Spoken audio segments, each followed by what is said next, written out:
All right, guys, welcome back to the hangar. So, getting rolling on the Bandit Models Diamondback. So I started with the rudder.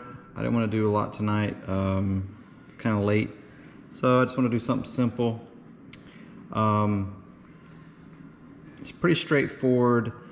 I did swap out rods. There's nothing wrong with theirs, but it's not as strong as the titanium ones I have.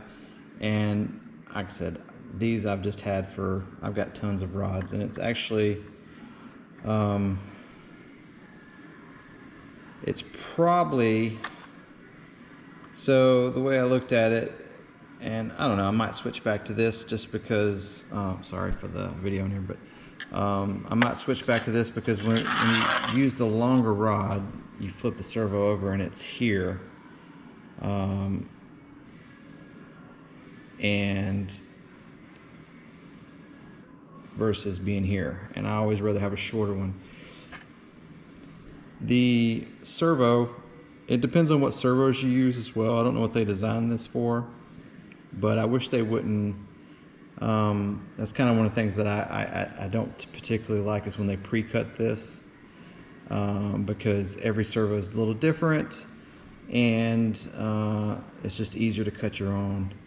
So with what they had done, I had to take and put, because it comes in, the servo just pushes against the ply here, and then you put 4 screws in. I took some, they're like these guys right here. They're carbon fiber, you know, these little things here, and it's just, they use these on helis to kind of, you put the servo in, then you put this across the top of the servo, and you put your screw in. That's what holds it. So I use them for various things like that and other things. So I just essentially took 2 of these, cut them in 2, drilled the holes a little bit bigger for the screws, and put those between the servo and the wood to push the servo down, so it would prevent having to cut so much up here. So the servo arm's almost centered. I had to trim a little over here just to get the servo arm out, and you can kind of see it there.